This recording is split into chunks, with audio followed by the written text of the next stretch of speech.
Amis, je vous ai pas donné beaucoup de retours sur ce que j'ai fait aujourd'hui, mais c'est normal, c'est parce que j'avais une immense migraine, frérot. Et je suis directement rentré chez moi après avoir mis la ligne sur la GTR et j'ai dormi direct. J'étais dans un état, frérot, j'étais explosé.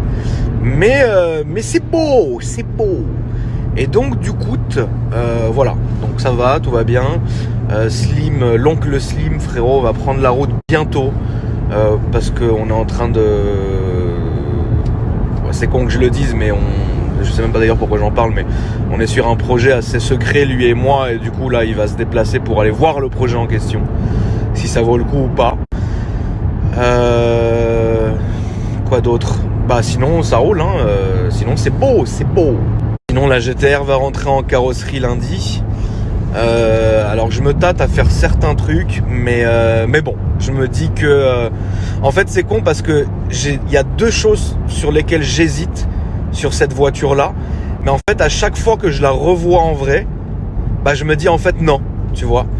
Et alors je vais vous demander votre avis sans forcément le suivre, donc ne m'en veuillez pas si je fais vraiment l'inverse, mais en fait j'ai deux trucs que j'aimerais faire sur cette voiture. En fait, au début je voulais changer les jantes, mais de deux, je trouve pas les jantes qui me plaisent. Pour moi, les jantes que je voudrais vraiment mettre sur cette bagnole, c'est les mêmes que Mehmet sur sa GTR, mais ce modèle là ne se fait plus, donc du coup c'est relou.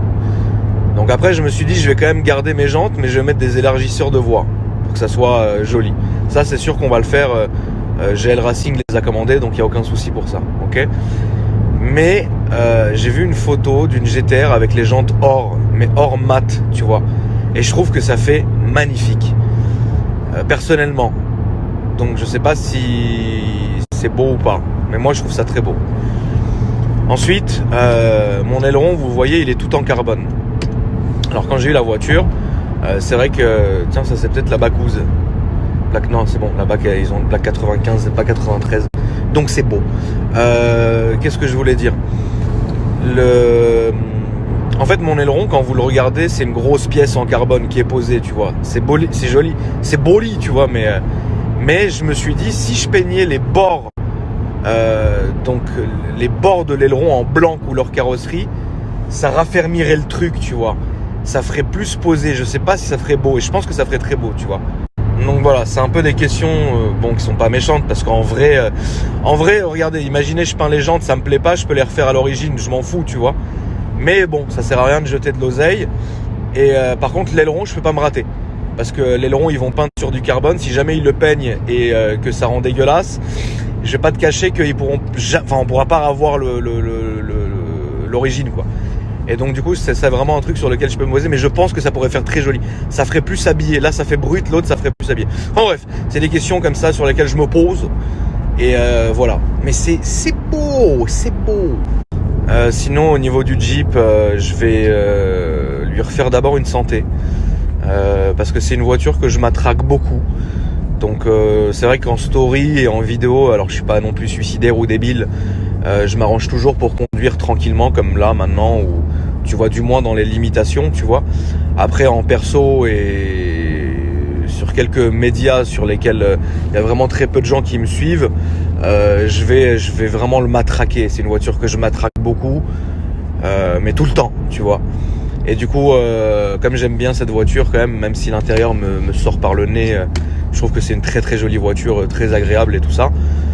Je vais d'abord lui refaire une santé chez GK Automotive. On va, quand je vous dis une santé, c'est simplement, tu vois, genre le mettre neuf, quoi, tu vois. Et après on décidera si je mets un compresseur ou non. Mais voilà, puis aussi il faut que je la mette chez Jeep, parce qu'en fait le voyant, tout le monde pense que je roule sans l'ESP. Mais en fait le voyant de l'ESP il est là tout simplement, regardez, hop, tu vois.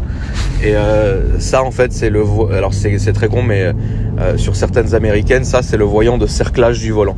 C'est-à-dire quand j'ai fait la sellerie et que le volant a été enlevé, bah le cerclage du volant en fait il n'arrive pas à se réinitialiser, tu vois. C'est pas du tout la faute du sellier, mais bien chiffy, mais c'est surtout la faute de ces voitures américaines qui ont besoin absolument de repasser au diagnostic pour que le voyant soit effacé, etc. Donc je roule pas tout le temps sans l'ESP. De toutes les manières, l'ESP ne change rien là-dessus, avec ou sans. J'ai essayé tous les modes possibles et imaginables de la voiture. Et du coup ça change rien. Mais bref, donc ça c'est rien. Et voilà, tout simplement les amis.